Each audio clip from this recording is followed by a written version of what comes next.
An entitled mother is inconvenienced by my cancer diagnosis. She is pissed that I can't babysit her kid because I have cancer now, and cancer is not a good enough excuse. Here's what happened. Subscribe to Am I the Jerk on YouTube and hit the bell to turn on notifications. I'm currently a nanny for a family that I've been with for about 6 months. They always pay me on time, and I adore the little boy that I'm taking care of, so we never really had any problems until now. I recently found out that I have ovarian cancer, and I need to have one of my ovaries removed. My conversation telling the entitled mom about my surgery went something like this. Did I not tell you about our family reunion? I responded saying, you did, but unfortunately I won't be able to come because I'll just have had surgery.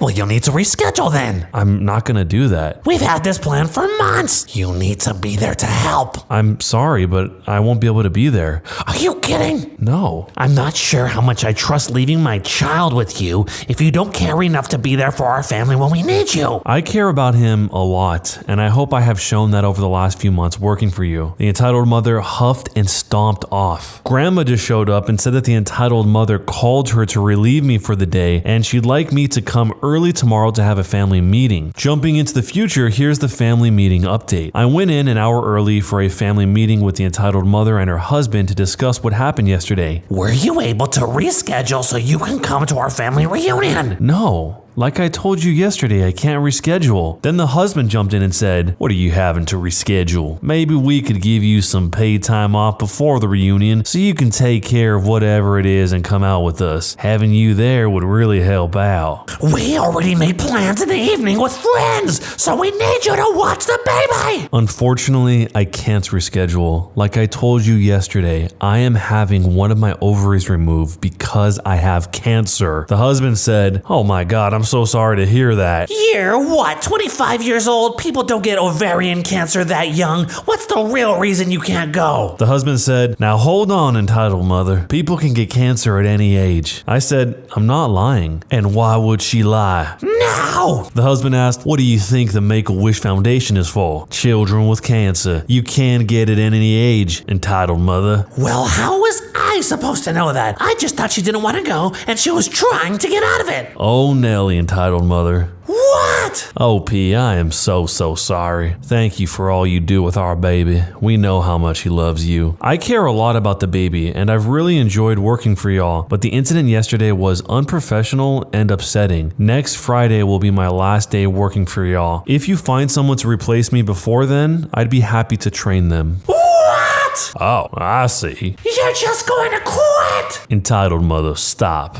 It wasn't that big of a deal and now you're quitting. I thought you loved the baby. Now that's enough. The entitled mother starts to choke up and look like she's going to cry. OP, I am sorry to hear that we will be losing you. I am deeply sorry for what occurred yesterday and any stress that may have caused you. It's not my fault. No one said it was your fault. You just did. The entitled mother stomps off crying. The husband follows and returns alone after 5 minutes. Why don't you take the rest of the week off? I'll still pay you for those hours, but I think it'd be best to have my wife's mom watch the baby while we figure things out. Yeah, okay. I'll see you on Monday then? Yeah, see you Monday. And again, I'm sorry for everything. I appreciate that. Then I left and I got some pancakes and typed this up. I would like to throw out there that there is a very real possibility that something is going on in the entitled mother's life or mental state that is leading her to act this way. Aside from this experience, I generally enjoyed working for their family and felt respected and valued by both her and her husband. Was this experience upsetting? Yes. Do I want to continue to work for them when I have to interact with her every day because she works from home? No. However, from what I've seen, she's a good wife and mother. I hope whatever caused her behavior is dealt with and I wish her all the best. But where would you go from here? That last part at the end is a very thoughtful, mature way of looking at this whole situation because she's dealing with something very serious. This is cancer. I don't know much about ovarian cancer, but no cancer is good. And she didn't try to get back at them. She didn't make it so that the baby that she really cares about had to have a worse situation because of this. She just simply said, I felt disrespected and I don't want to work here anymore. And she didn't really leave them high and dry because she even offered to finish out the next couple of weeks and train the next person coming in. So it seems like she was extremely reasonable. The husband was extremely reasonable, especially since he's offering to pay her the entire time. The only one that flew off the handle was the mother. So if you were the nanny here in a situation situation like this and somebody treated you how this mother treated the original poster here, would you have been as cordial as she was, or would you have handled it some other way? Let me know down below. Would I be the jerk for telling a woman she plans on naming her baby after poop? I am 37 weeks pregnant. A girl that I work with is 36 weeks pregnant. We work from home, but she messages me a lot on Slack to commiserate. I'll admit there isn't a lot of camaraderie. We have very different birth plans and child rearing plans, which is fine on its own, but she mocks pretty much every choice of mine that doesn't match up with hers. I'm doing a birth center, so I'm a stupid doctor hater. My lovely mother is actually a surgeon. I'm reading lots of books about birth and child rearing, so I'm a helicopter parent. I want to breastfeed, so I'm a crunchy hippie mom, etc. The big point maybe relevant to this is I want all the info I can get about labor, birth, and what to expect, possible complications, interventions, etc. And she doesn't want to know anything because she just wants to trust God and the doctors about everything and not worry. Again, fair enough, but she has snapped at me for replying to her asking about how an appointment was with, "It was good. I had a consult with an anesthesia doctor to learn about epidurals," and has repeatedly told me that she wants to know nothing. I'll admit, it makes me feel like I'm walking a bit on eggshells when she does message me, as even something like me saying I was off because I had an appointment with a chiropractor because my pelvis was a bit sore made her go off on me. I don't really love talking to her, to be honest. Unfortunately, she messaged me on Friday saying she picked a name out for her baby. She wants to name him, and I'm not kidding, meconium. She said that she heard a doctor say it about her baby's first moments. It means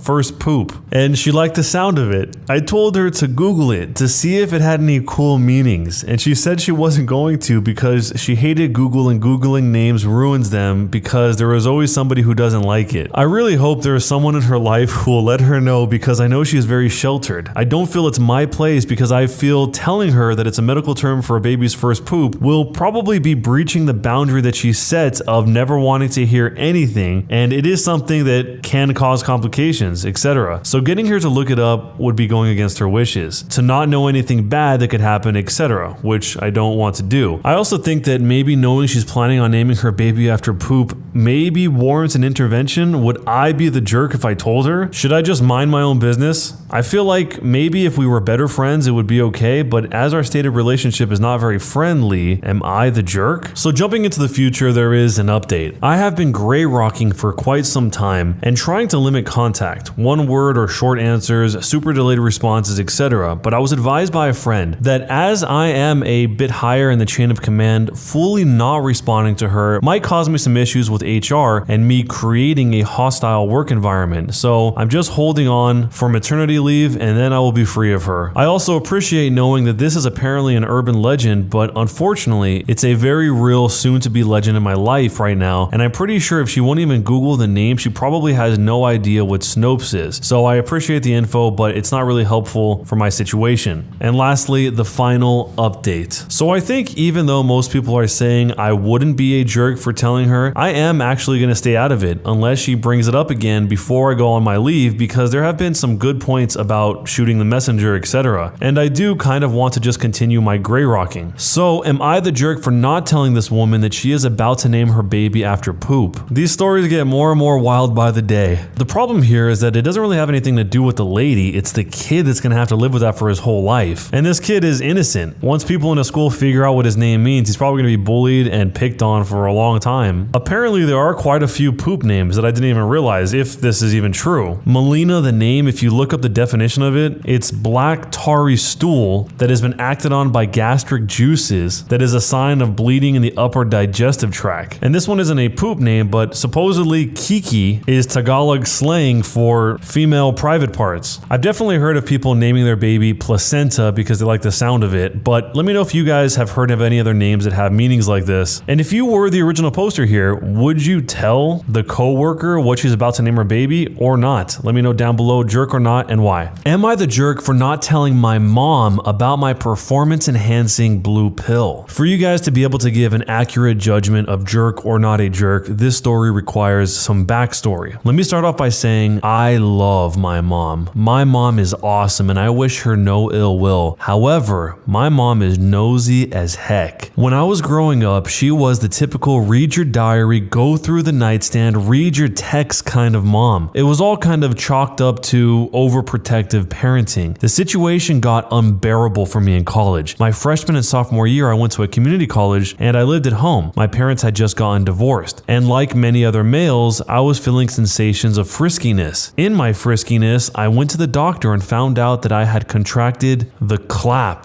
which is treatable. A bill or something like that came in the mail for me, and not only did my mom open it and read it and pay for it, but she told my family about it. How did I find out? Well, at Thanksgiving, when my aunt brought it up at the dinner table in front of a bunch of other family members who then proceeded to lecture me about safety in the bedroom. Fast forward to today, I moved out after sophomore year and took a real step back from my family to figure out my life and where I wanted it to go. I went to pilot training, I got on with an airline, and life is good. My mom and I recently started slowly reconnecting, and when I transferred base to my hometown, she offered to let me live and use her house as my address because she now spends so much time with her boyfriend that she's barely around. I would pay the bills, no rent, and I would put her on my flight benefits. Fair trade. Well, my girlfriend and I decided to try out an online product. It's a honey that supposedly has low doses of the blue pill in it to, you know, it's called male supplement honey. Well, I got it delivered to the house, but then flew back to back for like 2 weeks and didn't make it home. Mid-trip, I get angry calls and texts from my family saying that my mom went to the hospital thinking that she was having a heart attack or tachycardia. It turns out my mom opened the mail, ate the honey, and was feeling the effects. Apparently, I should have warned her that the box with my name on it was going to be coming with a perverted honey in it. Even my dad is siding with my mom, and I feel like I'm taking crazy pills here. Am I the jerk for not telling her I got male performance enhancing pills sent to the house in the form of honey? Why would she eat something that she randomly found in a package that wasn't addressed to her? Later on, the OP says that he moved out and his mom went to the ER, but they just charged her. She has a little high blood pressure and that was it. This supplement isn't fatal to women, and there is not enough of it in the honey. She just had a strong reaction to it so over the top that she decided to admit herself. She drove herself to the ER. This is like a baby. You have to have child locks and everything. You can't leave food out because the baby will get into it. You have to put those little plug covers over the electrical holes so that the baby doesn't stick its fingers in it. Why is the mother eating random things in the mail? That makes no sense. Imagine if this was some new school pest control bait that's sweet like honey in order to get the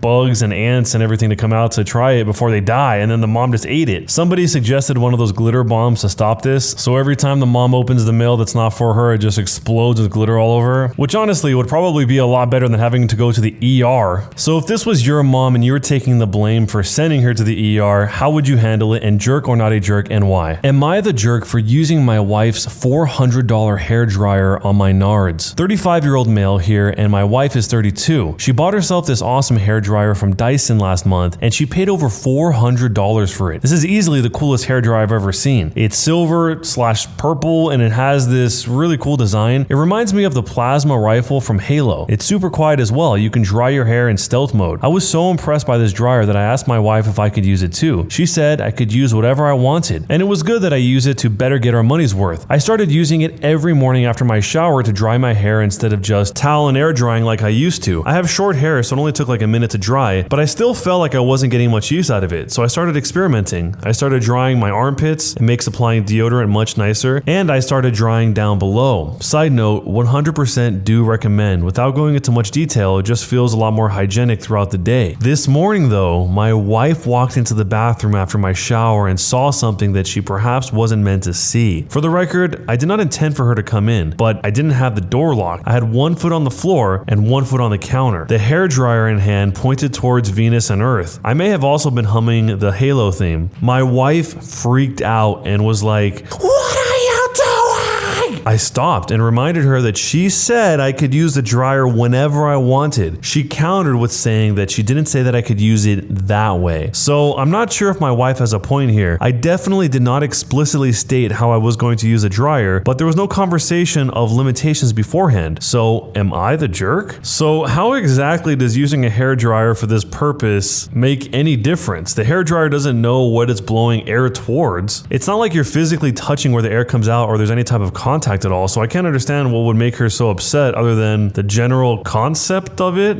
If anything, the husband is kind of pitching it where it's so hygienic and it feels so much better. Maybe he should share that with his wife so that way she's on the same page and she actually gets that use out of it too, because why would it matter what it points at? You could be pointing the hairdryer at the wall and the hairdryer wouldn't be able to tell the difference. Through a lot of the responses, apparently this is definitely not a gender specific thing. People are saying at public gyms all over the place, both men and women apparently do this, because I guess a lot of the fancy gyms have complimentary hair dryers and people use it for this purpose all the time apparently. If this was your wife, let me know how you would handle it, and jerk or not a jerk, and why. Am I the jerk for blowing up at my husband for messing with my alarm and causing me to miss my exam? I'm a 23-year-old female and I've been married to my husband who's 26 for a year. I'm in my last year of university and I've been so busy for the last 2 weeks with many projects and finals looming. My husband complains because of my studying and not doing activities together or hanging out with friends anymore. I've told him it's not going to last forever and that I need to focus because this is my last year and it's been the hardest. The day before the exam, he wanted me to go with him to a friend's birthday party. I refused because I was busy preparing for my exam. He pleaded with me saying it's just 1 hour and talked about how his friends will be upset if I'm not there. I said no and shut down any further discussions. He got upset and called me selfish and inconsiderate, but then dropped it. Before I went to bed, I set my alarm clock like I always do since I'm a heavy sleeper, and I stayed up late studying. The next morning I woke up at 9 a.m. and I freaked out. I checked my alarm and found that it was set to go off at 9:30 a.m. I had no idea how this happened until my husband told me that he did this to repay me for refusing to take 1 hour to attend the party, so he took this hour from my time. I could not believe it. I absolutely blew up at him, just yelling and screaming at him left and right. He just stood there shocked from my reaction and my rage. I got dressed quickly and rushed to the university. They didn't let me into the exam hall. It was a huge hassle to get them to reschedule the exam, especially since I had no legitimate reason as to why I was late. It was awful, is all I can say. I went home and my husband and I stopped speaking to each other. He kept asking as if I hurt his feelings and traumatized him by yelling, and that I deserve what he did since he was frustrated with my continual refusal to attend all events for the past 2 weeks. I might be wrong for not considering it, but I think my exams should be a priority, and his way of teaching me a lesson was not right. But I don't know. Am I the jerk? How can you go back to trusting somebody who's done something like that to you? The husband had to have known how important these exams were to the OP, the wife here, something that she had been preparing for presumably all semester long, and then he sabotaged her while she was asleep? That is way more twisted than it sounds. On the surface level, maybe it seems like, oh, he just wants to play, he's just having fun. But if you really think about it, this was important to her. She made it very clear that it was important to her, and he totally disregarded it. Not important in the type of way of, hey, this party's important, but important in the way where I need this for my life to progress type of way. The husband probably doesn't realize how deep that type of betrayal is. It's not superficial, because not only did you wipe out her efforts for that night, you wiped out her efforts for at least the last 2 weeks, plus everything prior to that. And that's going to be a hard pill to swallow going back to that relationship. But if this was your boyfriend or girlfriend and they did this to you with something that was equally as important to you, would you break up with them for this? Let me know down below, and jerk or not a jerk, and why.